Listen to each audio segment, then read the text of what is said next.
Javohn Garcia. Nice to meet you. We started an interview at the beginning of the season, and now here we are at the end of the season. Great year. Congratulations. Thank you. Tell me, what's your plan after the season? Are you going to graduate from McNeese? Yes, sir. What will you have your degree in? So I graduated last year with my bachelor's in general studies, and I'm going for my master's this year in criminal justice. You're in class right now still? Yes, sir. What are your plans? What do you plan on doing when you finish here?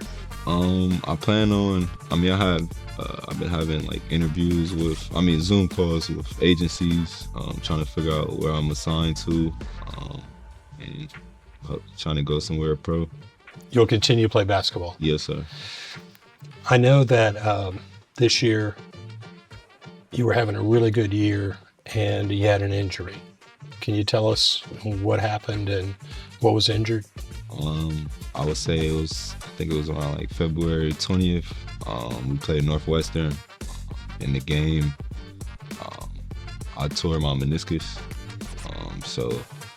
I think it was like end of the game.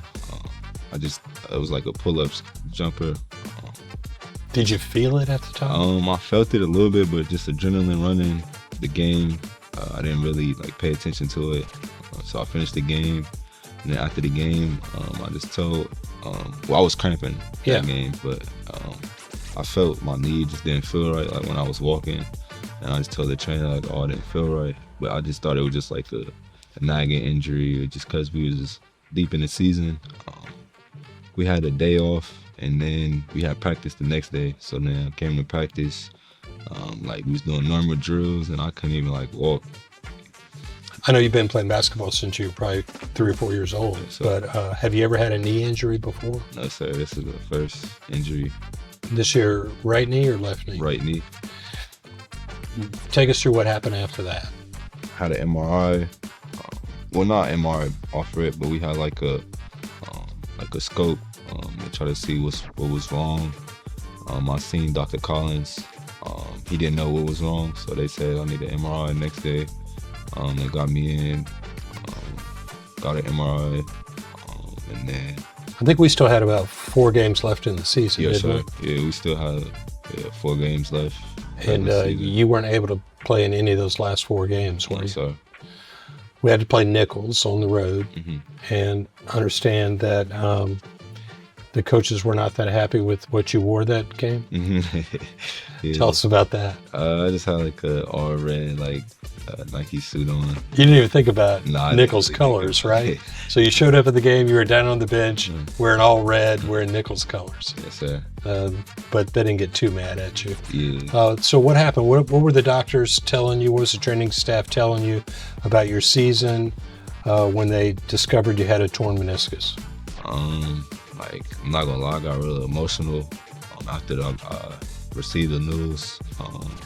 Just cause like everything I've been working for, I feel like it just got cut short, and I had to make a decision. Like, they asked me if I wanted to keep playing, or I can shut it down and just get ready for next year. Well, this year coming up, and I tell the team and the coaching staff here, I didn't know what to do at the time, but I had talks. I mean, you were still in pain, right? You Yes, really sir. couldn't play with the kind of pain you were in. Yes, sir. It looked like your season was over, didn't it? Yes, sir. And so you had come back for a 3rd year here at McNeese, Yes, sir. wanting to win a 3rd conference title, wanting to go back to the NCAA tournament 3 times. Never had happened before at McNeese. You're the team leader, and it looks like your season's over. Yes, sir. So what happened? I had talked to my family. I told them I want to try to get back on the court with the guys. They said they had a few options. So I took the option, went to Houston, got something called a PRP. Basically take blood out my arm, put it in a machine, and then inject it into my knee. You saw an orthopedic specialist over there named Dr. Eugene Liu. Yes, sir. Good guy. Yes, sir. Right. Yeah. And so after he gave you the injection, did you notice any improvement? No, sir. It actually was hurting after the injection, but they said that was normal. I had to take 10 days off from not doing nothing, just treatment, get my knee strong. So we had extra hours of amber. I was coming in early morning, doing some more work during practice, afternoon. Just kept improving until. So when that 10 days was up and you'd missed the last 4 games, how close are we to the Southland Conference tournament? We're going into the semifinals. First game, the conference tournament. And they asked me like. Your 10 days was up just a couple days before the game. Yes, right? sir. Yes, sir. And you were back able to practice those last couple days? Yes, sir. Okay. It was like practice was like here and there. So I did drills that like non-contact. Just started off non-contact, and then we got closer and closer. Like so, the practice before the game, I actually got in practice. I did some of the contact drills, and she just told me like do what I can handle. She didn't want to put too much pressure on me, on my knee, and just worry about. We were more worried about the game. The training staff here at McNeese for the basketball players, what is it like, and what did you think of how they were helping you? I think it was like it's an amazing experience. Like here at McNeese, the trainers, all 3 years I've been here, have been amazing. Like they always here to support, willing to help you with anything. So it's coming up game time. We're going to play Rio Grande Valley, right? And the coaches are saying you're a green light to play. Yes, sir. And to start. And I think they were hoping to get maybe 10 minutes out of you. Yes, sir. So how'd that game go? Well, we playing before the game. It was like a minute restriction. The game got out of hands 3 overtimes. Ended up playing like 48 minutes or something like that. 48 minutes. Yes, sir. Yeah. How was your knee holding up? I mean, I'm not gonna lie, I was real sore, just cause like all that I haven't been playing for the last 4 games. Come back, play 48 minutes. It was a lot, but that was the best home game I've ever been to, and it lasted till late in the night. We had a really big crowd here. Yes, sir. Was that fun? Yeah, it was definitely fun. I say it go down in history like it's the craziest game I've ever been a part of. Yeah, and you've been a part of a lot. But the next game was maybe your best game of your career. Stephen F. Austin, Southland Conference Finals. Whoever wins that's going to the NCAA tournament. What was your mindset like before that game? I told the guys like we knew going in it was gonna be a big game because at their house we lost to them for first place. They talked a little trash. I was there at that game. I remember. Yeah, so I always tell the guys like I always remember what they said like when we was at their house. So now they gotta come back to our house for the championship. So I think it was like a big like joy to see everyone like so excited for like a game like that. Like 3rd time here, championship game against a team that like #1 in the conference. We lost the conference to them, so we had a lot of So space. pregame locker room talk. You got Coach Bill Armstrong back there. Does he give a fiery speech? Is he calm? How does he get y'all ready for that game? It was like a fiery speech. Like he just told us like this, all the stuff we've been working for was towards summer leads up to this moment right here. It was all on the line. If you lose that game, you're not going to the NCAA tournament. Yes, sir. How was your knee feeling? I could say it was feeling good. I told her like shoot around that morning. I felt almost 100%. Old timers older than me, or basketball historians know that there was a 1970 NBA championship game 7, and the New York Knicks' best player, kind of team leader, was Willis Reed. And He wasn't supposed to play that game. He had a leg injury. He came out. He hit the first 2 shots, set the tempo for the team. I don't know if you intended to do that, but tell us what that game was like and how you got started and how you felt in the game. I mean, like, me and DJ clown all the time. We say, like, once we seen the first one go in, the basket looks like the ocean. So you hit your first shot. Yes, sir. And it was a 2-pointer or a 3-pointer? I believe it was a 3-pointer. And how many 3-pointers did you make that game? 5 3-pointers. And how many did you shoot?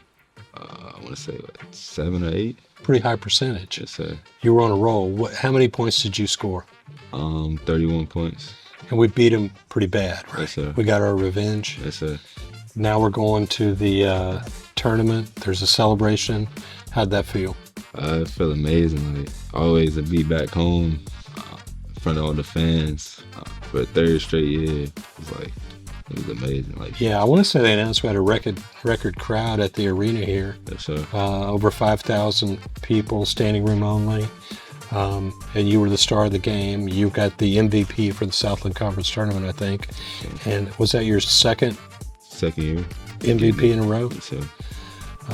We come back here a little bit later for the Selection Sunday show, and we find out we're going to Oklahoma City to play Vanderbilt, which nobody predicted because Vanderbilt was supposed to be a 3 seed instead of a 5 seed, and they talked about us going to Tampa or out to San Diego. Nobody had us going to Oklahoma City. Mm-hmm. What did y'all think about that when you were watching films, getting ready for that matchup?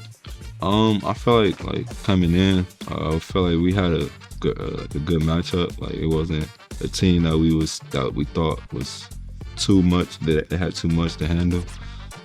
So I feel like we had a good matchup, good plan coming in. We started great, yes, right? Sir. We took a big lead first half, faded a little bit towards halftime and went in down 4 points, I think, at halftime. Y'all came out a little cold shooting second half, but came back, I think, with 6 minutes to go at 63-60. Y'all are right there in the game. So, and take us through how that game ended. I just feel like those type of teams are like those. You can't make too many mistakes. Or we had a period of time we couldn't score the basketball. So I feel like with those type of teams, you can't have no mistakes. You got to play almost perfect. So there's a few mistakes, not mistakes, but just a few shots would have went in our way. I feel like it would have been a different game, but yeah, we played hard. I can't doubt the fact that we didn't play hard. Everyone gave it they all. That's all I can ask. I mean, I think we showed McNeese basketball is on the map. It belongs in a game like that, right? Yes, sir. Year before, you're in the game against Clemson, and that game we won. What was that like? It's amazing. Like the experience is I don't even know. You can't even I don't know how to explain it. But winning the game in March Madness, it was big just because we broke almost every record in McNeese. That was another record that we didn't beat. I mean, we didn't break yet. Just for the fans and the support here and the community, I think it just says a long way. For years to come, I feel like McNeese is going to be on the map. Well, McNeese on the map in large part because of you. You spent 3 years here. You had an opportunity to transfer out, and you chose to stay. Why did you stay at McNeese? I mean, I think we talked before, in the beginning of the year, mine was more like a legacy. I wanted to leave a legacy here at McNeese. I had other options to leave and go somewhere else, but I feel like our legacy wasn't done here yet. And we had to complete it. So I feel like we got it completed. Got 3 years in a row, 3 tournaments. We didn't win the conference this year, but the last 2 years. Oh yeah. I think the fans would be interested because you have the unique perspective of being on a team where Will Wade was the coach, and then on a team where Bill Armstrong was the coach, both really successful coaches. What's the difference between playing for those two guys, and how would you explain what it was like? So Coach Wade is more of an offensive coach. He wants to score a lot of baskets. Yeah, he likes defense, but he's more of an offensive coach. He's more like a get you rowdy, he get rowdy, try to get you motivated, pumped up, any type of way possible. Coach Bill is more of like a laid back coach. He's more of a defensive coach, but I wouldn't say more laid back, but he focuses more on defense. He's the type of coach. He's the type of coach that he lets you play, figure out your own mistakes. Yeah, he has to correct you on certain mistakes, but for the most part, he lets you play. Yeah. He had to visit with you, and you had to visit with him when we had the coaching change to decide if you wanted to stay. What did you like about him, or you and DJ both, decided to stay for Coach Armstrong? What was it that made you say we're both going to stay here at McNeese? Just like I was saying before, he's more like a coach that lets you figure it out. Like Coach Bill, he's like the type of coach that he wants to see you win, like out of basketball, like as a man. And I feel like that was a big part of like me staying here. He helps me like every day. We talk, just like being a better person, just helping around the community. Coach Armstrong invited you all over to the house for meals. What's that like? Well, I can say Coach Wade never. He never did that. Nah. He's more of a quiet type of guy, but Coach Armstrong, he's like he invites us over. He has my kids over, watches them. So I guess for a player, it's important that you can trust the coach is going to do what he says. When he talks about what your role is going to be on the team, do you feel like Coach Armstrong did that for you? Yes, sir. He let me know the standard is still the same. Like even though Wade's not here, the standard's still the same with him being there. Just coming in, he knew how big this year was for me and DJ and for himself. Just to show everyone that even though Wade's not here, he still can win games. It's at a high pace, at a high rate, just like Coach Wade. Yeah. I know you're from Columbus, Ohio. Yes, sir. Did your mom get to come watch some of the games? Yes, sir. She didn't make it to the conference tournament this year, but she got to come to March Madness. Yeah. Yes. So she saw you in Oklahoma? Yes, sir. And was she there when we played Clemson? Oh, yes, sir. Yeah. Last year. Yeah. When your pro basketball career is over with, wherever that might take you, you kind of have any idea where you might settle down? I really don't know, but I could always say Lake Charles is always my second home. I always do. You liked it here? Yes, sir. Being in Lake Charles, what was your favorite food or place to eat? Favorite food? I wouldn't say I have a favorite. Did you eat crawfish? Yeah, I like crawfish. I like Mr. Bill's a lot. Yeah. Did you ever have crawfish before you came to Lake Charles? I have. Okay. So my family, my brother and sister's side of the family is from New Orleans. So oh, okay. Well, yeah, then you knew. I don't think that they have that in Columbus. Nah. Call them crawdads up there.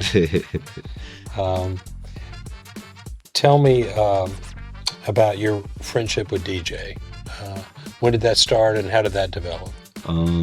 So me and DJ met each other my first year here.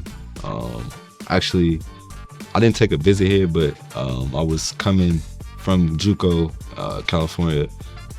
We ate at what is the place? Walk-Ons. I met him at Walk-Ons. Coach Wade introduced me to him. He's like, "Oh, I got a guy on the team. I think you guys gonna get real acquainted. You guys want to focus on the same stuff. Want to win. Work out every day. Want to get better. Work on our game." And he just introduced me to him, and from there, we hung out every day, worked out every day with each other. Just wanted to see each other get better. Yeah. I can say he's a brother that I never had. Every day he checks on me. We talk about everything going on. And then just on the court, we helped each other. We push each other to be better than each other. 3-point wise, we push each other. Who gonna shoot the highest percentage? Yeah. stuff like that. Well, you know that the transfer portal opened up this week, and McNeese is going to have to go out and get some more players.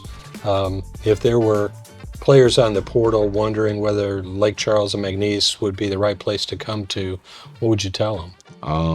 I'll tell them, like, if it's a place that if you want to win and want the support, like the support and the fans and all the loving, like back home, like your home at your own home, McNeese is the place to go. They have all the right resources, training facilities, the right people here. You could be very successful in life. You like the stadium here? Yes, sir. I don't know what it's like on the court, but can you hear the crowd? Is it loud sir. down there? It's real loud. I noticed you came in on crutches. So what is the status of your leg right now? So I got surgery about 6 days ago. My meniscus. I have 6 weeks to recover. So I'd be here every day, getting treatment with Amber. Amber's on the training staff here? Yes. Yeah. Yes. And where did you have the surgery? On my right knee. What location? Memorial. Okay, here in Lake Charles. Yes, sir. And did they tell you, do they think it's going to be a success? Yes, sir. So when I got the PRP, it's like a recovery. It's like a fast recovery for your knee. So they just had to go in and clean up a few parts that was in my meniscus that just didn't look right. So it wasn't too bad of a surgery. I think I was like in there for like about an hour. I was able to, I was on a wheelchair, but I was able to walk crutches. Yeah. After. Lake Charles Memorial Hospital is a sponsor of the floor down there. Did they treat you well? Did you like So Memorial? They treated me like I was one of their kids. Yeah. When do you expect to be back on the court fully recovered? So I plan to be back around like January. I'm sorry, I say January. June, of like middle June. Yeah. So whenever the pro seasons start up, you should be ready to go. Yes, sir. I have some workouts coming up. Plan to go to Phoenix for workouts in Atlanta. You know, as far as winning at McNeese, Joe Dumar's name is associated with that, and his name is down on the court that you played on. But I can tell you that nobody's a bigger winner at McNeese than you, and the fans really appreciate the 3 years you spent here.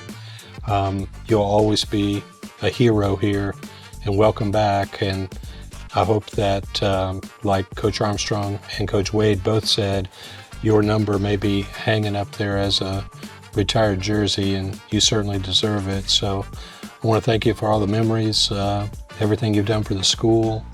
Our enrollment applications are up, and part of that's because of the publicity you helped bring to the school, and wish you the best in the future. Yes, sir. Thank you. Yeah, thank you, Javohn.